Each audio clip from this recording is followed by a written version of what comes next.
Bien, bonjour et Hello and welcome back to all of you once again.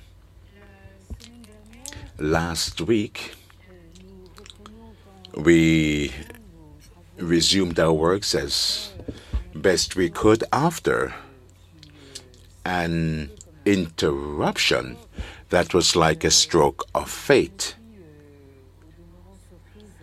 I was surprised to note the irony of this stroke of fate, in that, as you know, I often spoke to you about the glasses we used to read Confucius and his Analects, and I am forced, since the last lecture, to speak to you wearing dark glasses, which doesn't make things any easier for us. Before we start, I would like to make a few announcements and to point out several things to you. For those of you who are still a bit lost between the various locations at the Collège de France, let me point out that lectures from 11 to 12 on Thursday mornings, as usual, take place here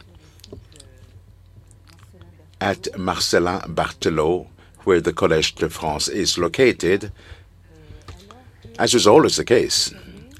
Whereas since this year, the seminars on Thursday afternoons will now take place from 3 to 6 p.m., but at Cardinal Lemoine, at number 52 of Rue Cardinal Lemoine. The subway station is Cardinal Lemoine. It's about 5 or 10 minutes from here by foot. And I'm pointing this out to those of you who may be interested in research. This is where you also find all of the Orientalist libraries at the Collège de France, including the Library of the Institute of High Chinese Studies at the Collège de France. The second announcement relates to an event that will be organized in just under 1 month from now. I will be receiving a guest lecturer, Professor Miura Nobutaka, from the Chuo University in Tokyo, Japan, and he will come to give us 2 lectures here at Marcellin Berthelot, normally in room 5. 2 lectures, therefore, on French-speaking intellectuals in modern and contemporary Japan. Mr. Miura speaks perfect French, just like Professor Kobayashi, who came to give us lectures in October at the Collège de France. Well, in November, rather. So Professor Miura is not only very talented at speaking French, but he's also a Francophile and a specialist in French studies, but he's very much interested in cross-cultural matters. And he'll be speaking to us on Thursday, the 21st of February at 11 a.m.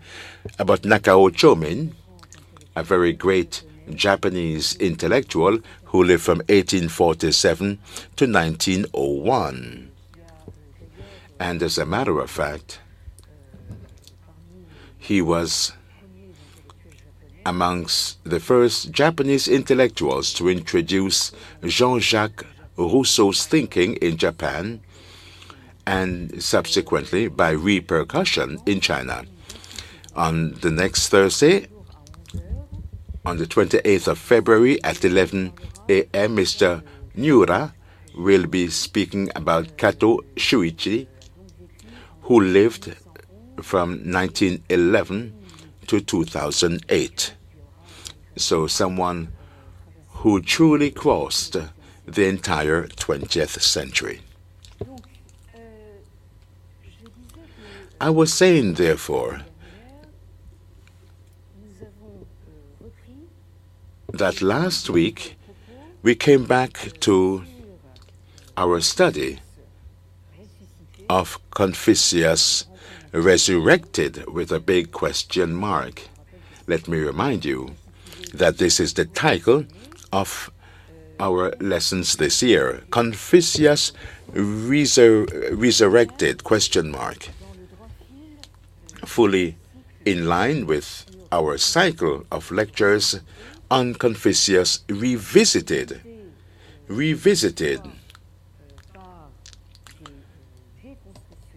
both by deconstructionists and by reconstructors.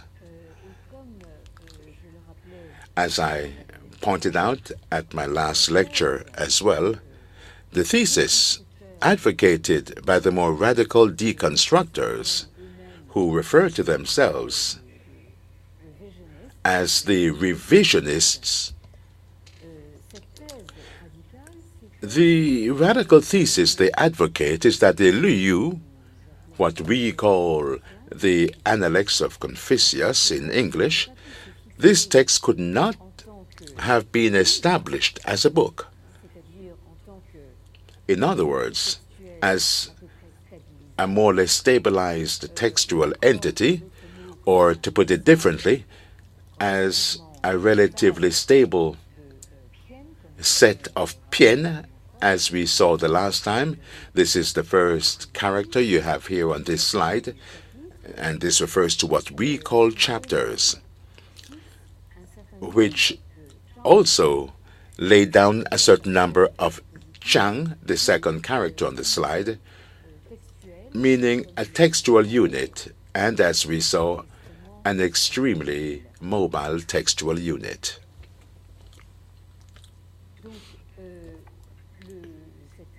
So this thesis, as I was saying, argues that the Liu was not established as a book before the middle of the early Han period. Let me remind you,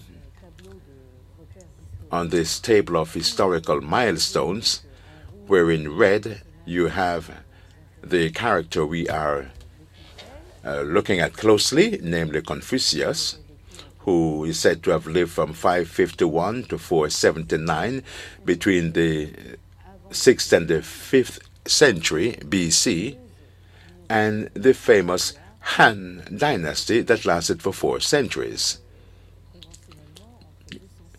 Conventionally, 206 BC and 220 AD.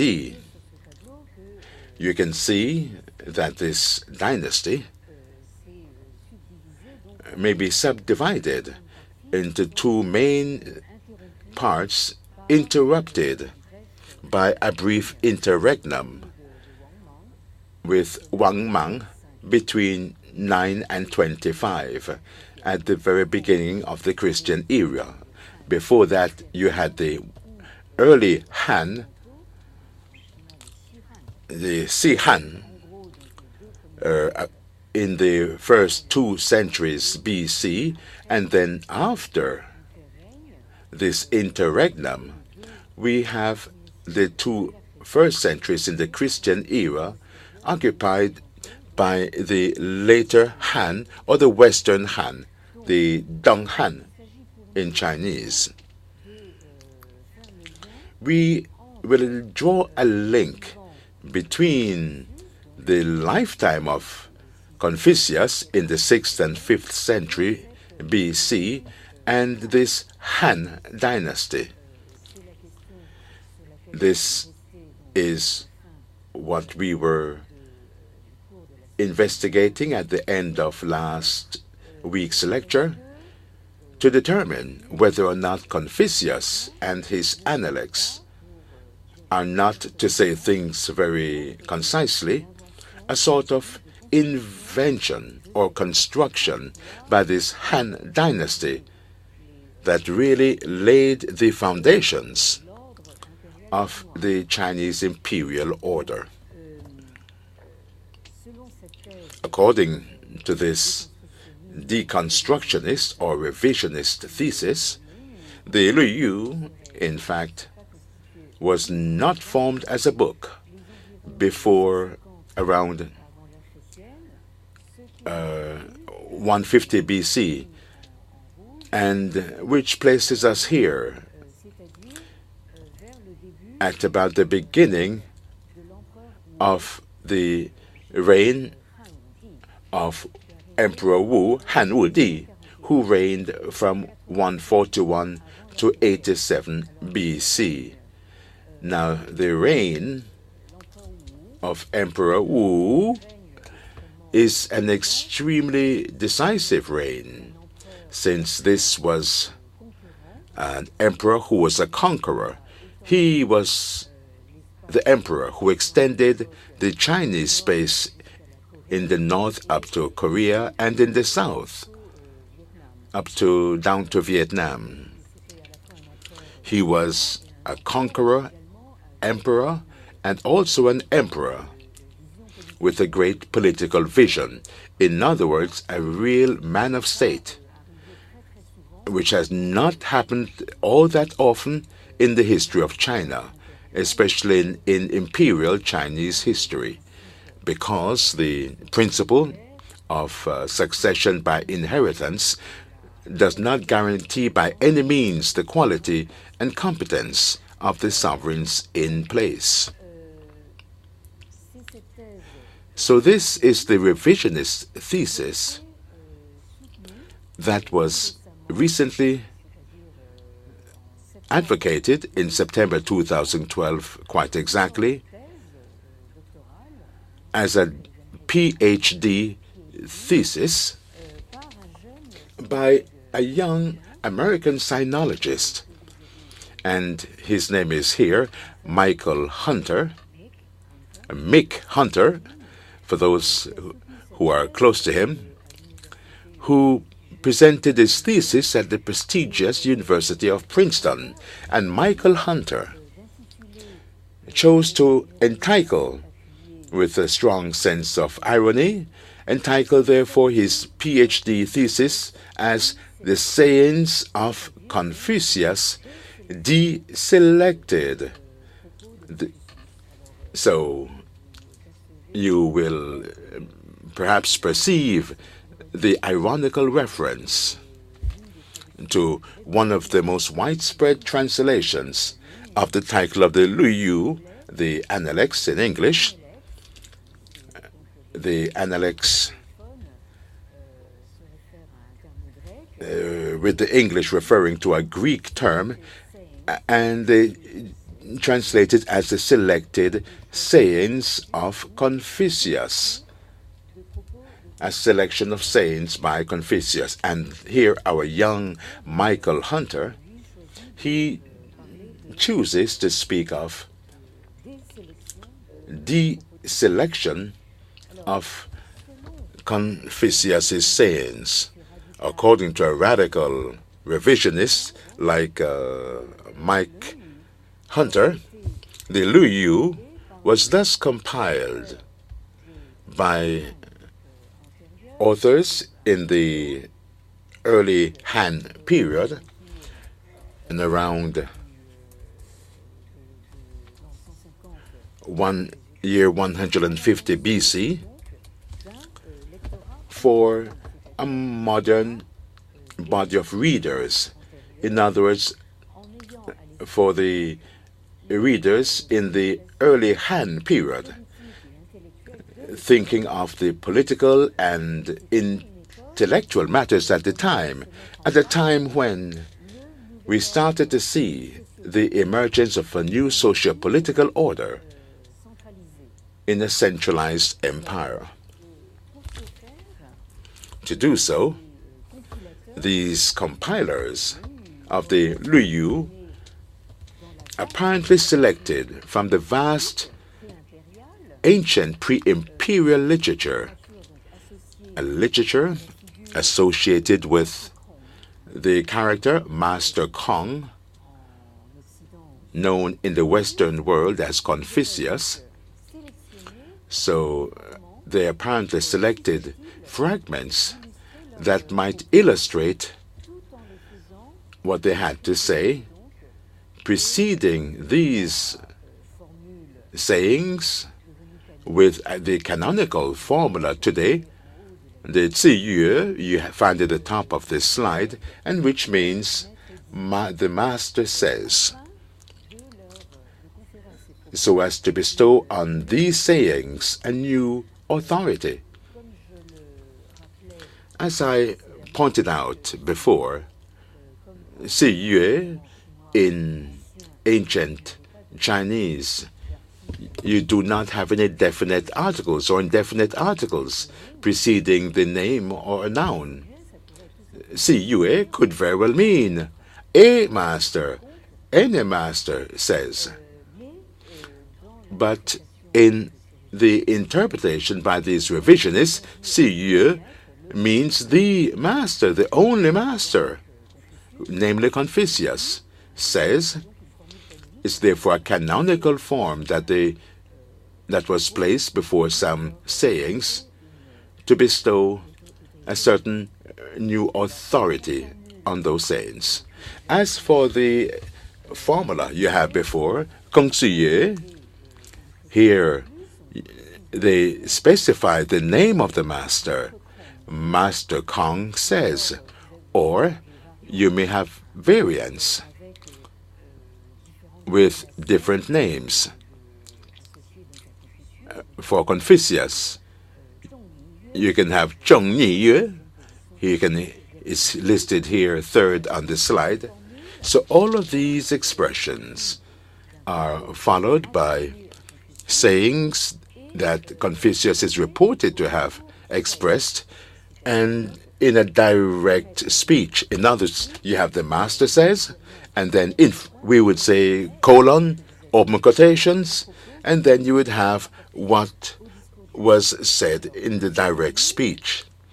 All of these expressions are found in texts that were transmitted to us by tradition and which we now have in printed version, or also in manuscripts that were found in tomes, for example.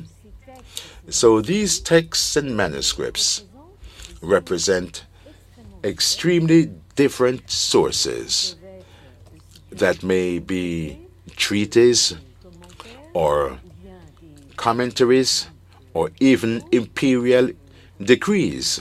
In imperial decrees or edicts, sometimes you find this expression, Ziyue, to bestow a certain authority on an imperial edict.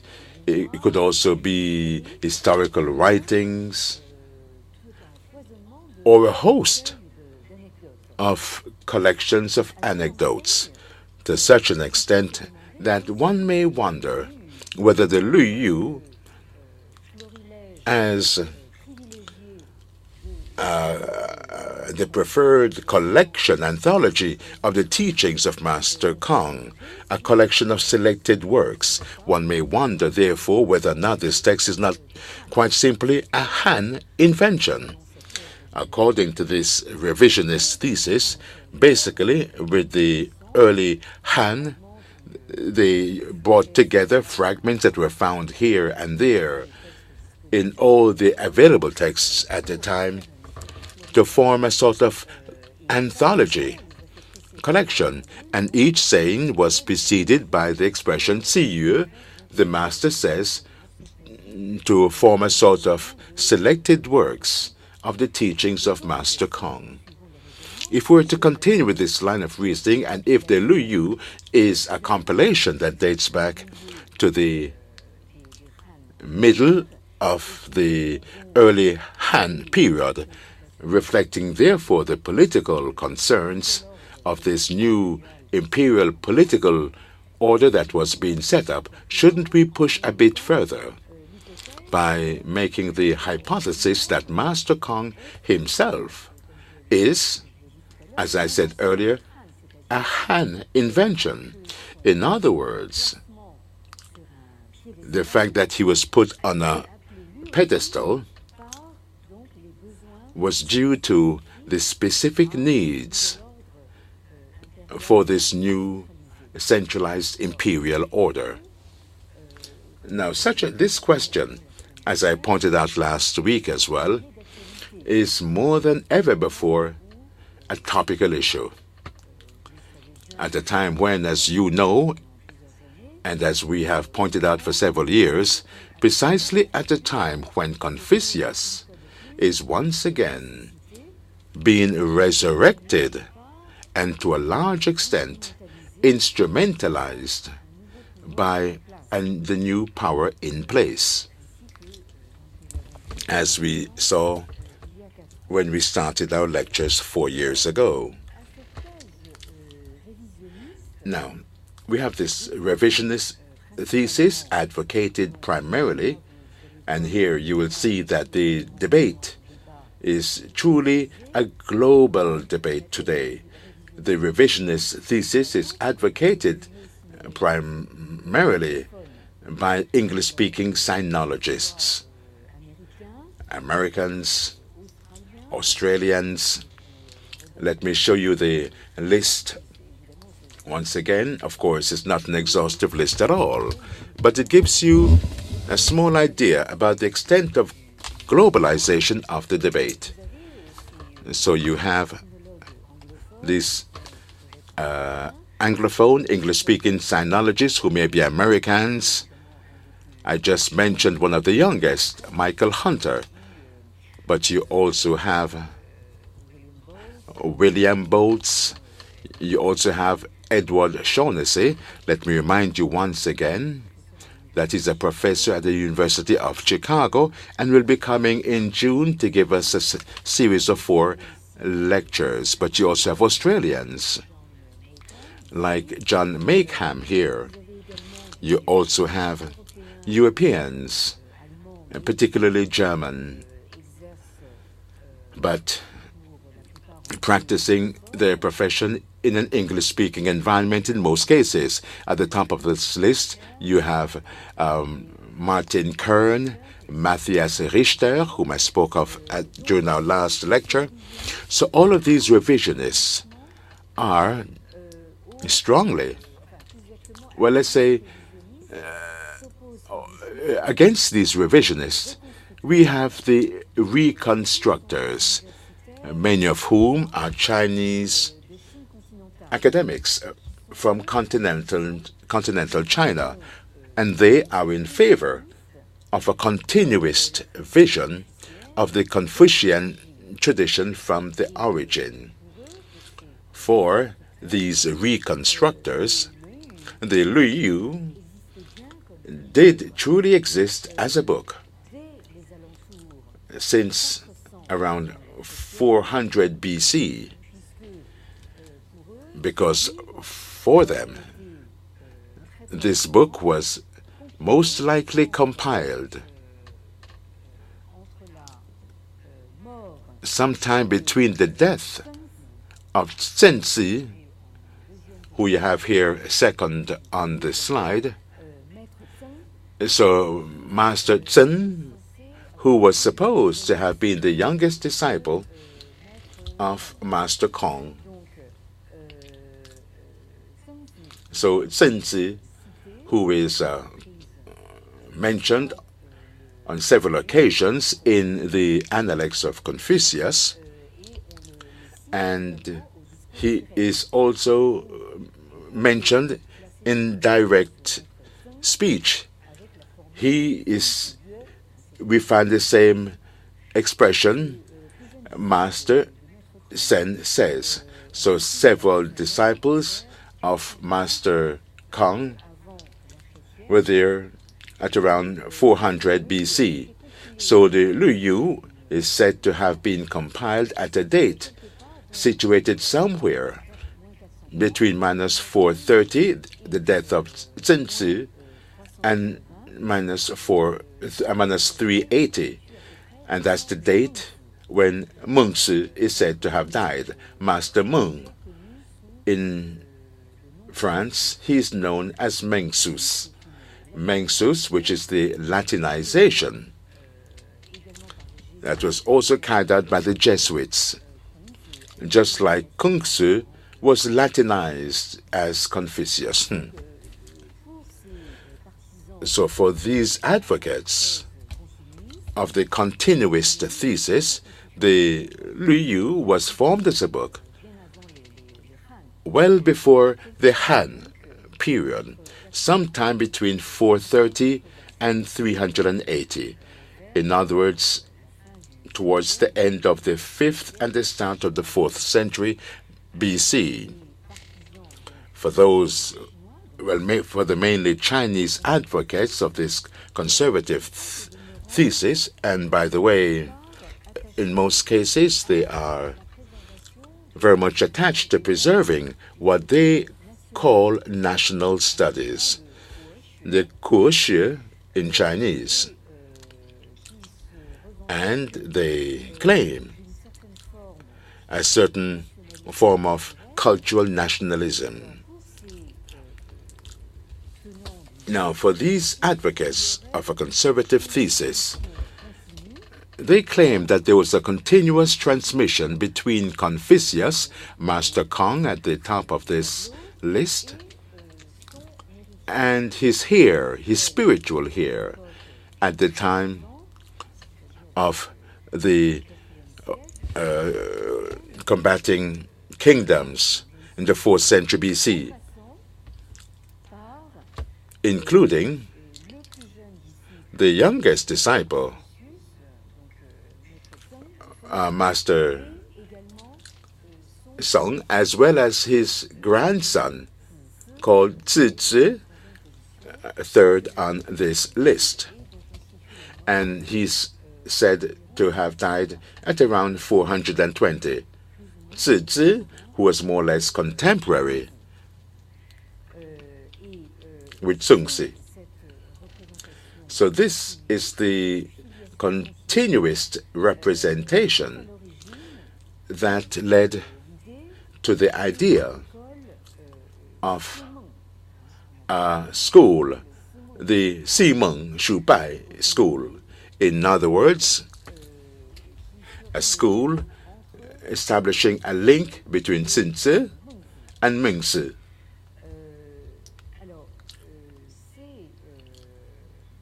Now, these advocates of a continuous affiliation going from the grandson and the spiritual heir of Confucius see a proof of this in the manuscripts exhumed from tomes over the past 40 years, so since the Cultural Revolution.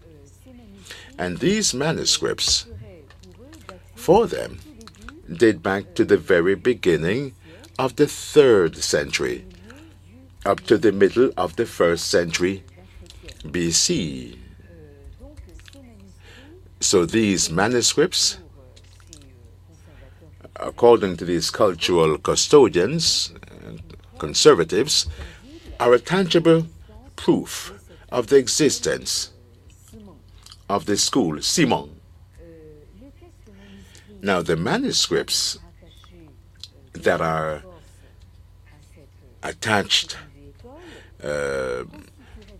in some way to this so-called school is the missing link, in a way, between the original teachings of Master Kong during his lifetime, which according to them are collected in the Luyu, and the works that are classically known in the time of the fighting kingdoms with the Mengshus,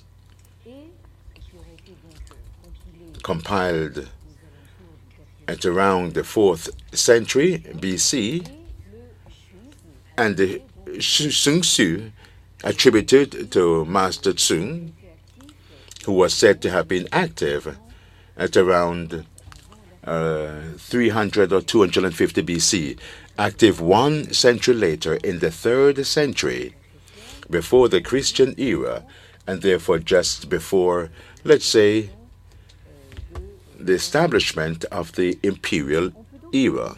We can therefore imagine, as a certain number of sinologists specializing in the Han period, many of whom are practice in the English-speaking environment, we could imagine that there were many conglomerates of stories, anecdotes, and quotations. In other words, a whole folklore around Confucius, as well as other masters in ancient times, a conglomerate that circulated in disorder at the start of the Western Han Dynasty around the 2nd or 1st century BC, and the known sources certainly account for only a small portion.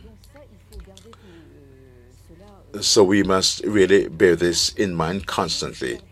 You must also bear in mind that the transmission of the text was probably not done via schools. We are very much influenced in our European context, and we reason in terms of schools because we have our basis based on Greek and Latin times, and we all think of the Platon Academy, Aristoteles, Lyceum School, and so on. We all tend to reason in terms of schools. And this is, as a matter of fact, why when we imagine this Simen Chupai, this ancient Confucian school, establishing a link between Confucius and Mengsu, including Master Cheng and his grandson Tzu, it's very much like a construction that was retroactive or retroprojected, inspired precisely from the Greek and Latin model of schools of thinking. We must therefore bear in mind that this textual transmission was probably not done through schools, but rather through what the American sinologist, and I reminded you of his name earlier, William Boltz, second on this list. Boltz calls this the practitioner lineages. In other words, lineages of different practitioners. William Boltz, for saying this, calls on the studies carried out by his American colleagues who also are specialists in the late antiquities and the start of the Han period. I spoke about Michael Nyland, whom you have here at the bottom of the slide, who is a great lady of Han studies. And I'm stressing the word great, but also the word lady, because Michael Nyland may make you think of a gentleman. And I insist strongly on the fact that she is a lady. And also her colleague from the University of Berkeley in California, Mark Csikszentmihalyi, of Hungarian descent. And by speaking with Hungarian colleagues, I tried precisely to learn to pronounce his name properly. Now, by the expression practitioner lineages, one should understand lineages, transmitting not hard and set texts, but living practices which would constantly evolve. You should imagine, much more so than a transmission that was done in a purely intellectual fashion, a transmission, just to give you an idea, a transmission done from master to disciple, as in the case of apprenticeship, learning a trade. When you are an apprentice working with a master, it may be as a goldsmith, in joinery, weaving, or whatever. There's a time in your apprenticeship where you're working, therefore, with a master, someone who has accumulated experience, know-how, and he passes that on to you, not theoretically, but he shows you how you go about using a knife, scissors, and so on. And this is how they get the trade into you and get the trade really into you in getting into your hands, your body, as well as into your mind. Along these lines, it is highly likely that the text of the Liu was woven in the literal sense of the term. A text, by etymology, is a textile or a fabric of words and sentences, phrases. So the text of the Liu was woven by crossing the threads with other texts that were also being woven. I just spoke about the metaphor for apprenticeship, and this can also apply in the field of weaving. And this is precisely what current studies are trying to unravel. I'm referring to texts on cross-cultural matters we spoke of, intertextuality that we spoke of before, and that are examined by our colleagues of German origin, but very often established in an English-speaking environment. I seize this opportunity to remind you of the misery of sinological studies in Europe. Of course, they're less and less popular amongst our politicians and decision makers, and that is truly unfortunate because we're losing many European colleagues for the benefit of English-speaking institutions. You may have noted quite certainly that for the past 4 years I've been speaking of the Analects without having ever spoken of Confucius's biography. I can feel that you're saying, oh, it's not true, it's about time.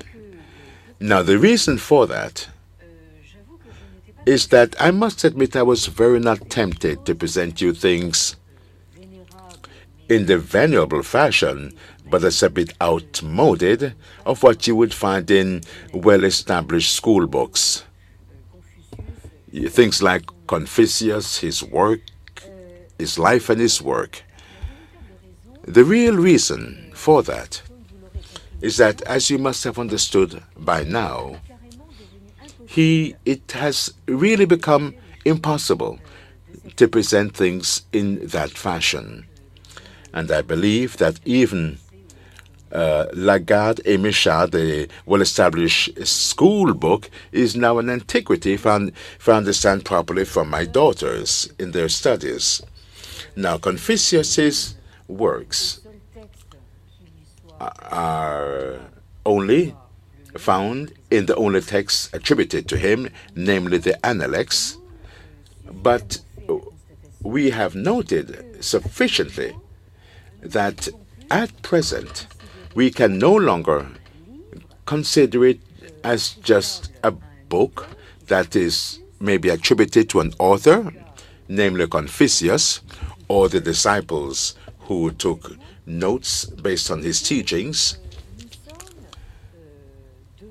but that we are facing a huge open horizon where everyone, and when I say everyone, I'm saying this literally, the world at large, everyone is digging away at will. Even our youngest researchers, I spoke of Michael Hunter earlier, but before that I spoke of Oliver Weingarten, as his name indicates maybe, he's also of German origin, but who did his PhD thesis at the University of Cambridge in England. So everyone is drawing things from this vast horizon without being able to have a consistent overall view. I am very sorry to have to announce to you that as regards the life of Confucius, it's even more complicated. It's a well-known fact that the very first biography of Master Cheng, and I'm putting the word biography between at least 8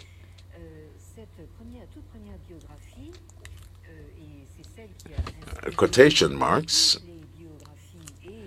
and this is the one that inspired all the biographies and representations of Confucian's life subsequently. And this is what we find in the well-known Shi, or the historical annals by the historian Sima Chen.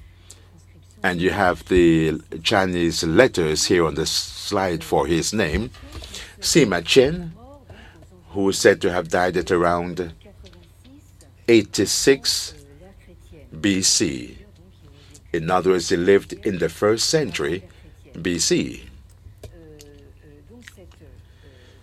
So this biography, with lots of quotation marks around it, you find it in chapter 47 of the Shi. And this is an opportunity to point out the great sinological tradition in France that took place to a large extent here at the Collège de France. Let me remind you that the Shi, the historical annals, were translated in part by the great French sinologist Édouard Chavannes, who lived from 1865 until 1918. Édouard Chavannes and the world of sinologists, they recognized in him a pioneer of modern sinology, and he was elected at the age of 28 here, elected as a professor at the Collège de France in 1883. He gave the French title to the Shi, the historical annals, and this chapter 47 is a part of what Chavannes translated, and you can easily consult chapter 47 in the French language, entirely translated, and you can even access it on the internet, where it is freely available, since this translation by Chavannes was digitized, scanned, and put on the internet and can be freely accessed. So the composition of this historical annal took place at around year 100 BC. This means for the Shi that this biography of Confucius was drafted almost 4 centuries after his death, which is said to be dates back to 479 BC. Now, this is the quote-unquote biography that you find more or less in all introductions to Confucius in the Vulgates on Confucius, and I must admit that I also contributed to convey this. And in a way, what I'm doing with you here and now is a sort of act of calling into question, personally, everything I've done until now. And this is what is really invigorating. According to this popularized version of Vulgate, Confucius is said to have been born in the land of Lo, which you find here, fourth on this list, which is a place located close to the current Chufu in the current province of Shandong, east, towards the east of China. Let me remind you of today's China. This is a physical map of China where we see the contours of modern China. Now, by comparison, therefore, this is a very schematic view of the various principalities at around the 5th century BC.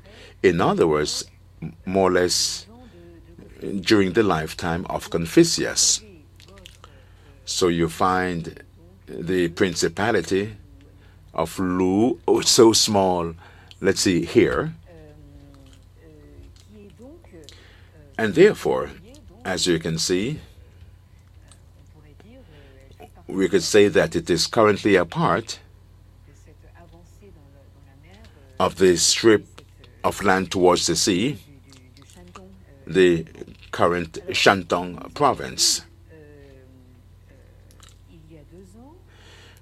2 years ago, we saw that this location, Shufu, which is supposed to be close to Confucius's birthplace, is now being carefully scrutinized by national authorities and also by regional authorities. Shuf, the city, which is now very much toured by tourists, and some of you may have been there, and it has now become a very prosperous location. With the return of Confucius today, one could say that it's a very popular location in China. I also showed you pictures that you may recall of ceremonies reconstituted of various cults that would be filmed by television cameras, practiced in so-called costumes of the time by extras, all wearing Nike Bass tennis shoes. So cults, therefore, in the Temple of Confucius. Close to Chufu, we find a sort of hill that looks more like a mound, and that is called the Hill of Li, in Chinese, Nishan in Chinese, by reference to Zhongni, the name for Confucius. So this hill, Nishan, let me show you a few pictures that some of you have already seen. You get to it via this road, indicating the direction to get to Nishan, with signaling posts used for tourist sites. You can see that is a sort of small mound, and here we see a sort of stele. And if you come closer, at the bottom of this hill, you can see a sort of hole. And this is what is said here on this stele. So it's called, well, it was baptized, the Master's Grotto or Cave. And this title, Fuzi, Master, this is the title when adjoining Confucius's family name, Kong. This is what was Latinized to become Confucius. So it is here, therefore, that the decision was taken, because I think it was a decree, an official decree by the current Chinese government. They decided that this was the exact place where Confucius was born. And you can see that we have a sort of staging, a setup, indicating a holy place, a sort of Chinese Bethlehem. So this Chinese Bethlehem, which has become a real place of pilgrimage, you can see it with your very own eyes. It's really a vulgar hole that was arranged in the rock. You can see clearly it's not a natural hole. You can see that it's cemented around it. And this is supposed to be, well, the equivalent of the Christ child's crib, the manger. We also saw that this place that is clearly extremely poor and humble, by reference to its glorious model. But in addition, there is an institution that is in total contrast with this poverty and humility. And this institution, here you can see what's inside, of course, with television cameras there. Well, I have nothing to say about it, because I myself am sitting before a camera. But anyway, this institution is known as the Nishan Forum. So in Chinese, Nishan Lundan, and as you can see, it was very officially inaugurated and financed with millions of Chinese yuan. And this institution seeks to be global by organizing on a regular basis, more or less every year, a forum. I don't know if you can read the title, a forum on world civilizations. So a forum, therefore, on civilizations around the world. Just imagine. Now, the intention is to promote dialogue between civilizations around the world, to promote cultural exchanges between China and the rest of the world on an equal footing. You have China, which dialogues with the rest of the world. And one of the objectives that was clearly expressed was also to build a harmonious world. And here you find one of the key words that's a part of the recurrent catchwords used by the current government. You have the famous He harmony. Now, the first forum organized by this glorious institution was held in September 2010. It was devoted, as if by chance, to dialogue between Confucianism and Christianity. with the theme being, and I'm quoting, harmony in diversity for a harmonious world. And at the very beginning, we have a declaration of harmony that you can see here, and that was signed by the participants. So we're really here immersed in universal harmony. Clearly, the intention was to make Confucianism something on an equal footing with Christianity. Christianity, as we have seen, and as understood by American Protestant pastors. And above all, it was all about extending this favorite catchword for the current Chinese leaders, promoting a harmonious society that I showed you earlier, 和谐社会, promoted therefore at a global level. What I will be doing with you now would consist in drawing a parallel between the teachings attributed to Confucius and the teachings attributed to Jesus, but as you shall see, in a totally different direction. I alluded some weeks ago to the pericopes we find in the Gospel. I read the well-known pericope of the adulterous woman, and we shall see that in the text of the Liu, we could also speak of certain pericopes. I think I will stop here today, just before continuing.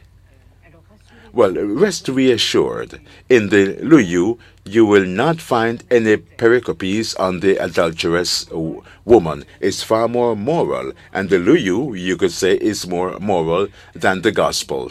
Thank you for your attention, and see you next week, I hope.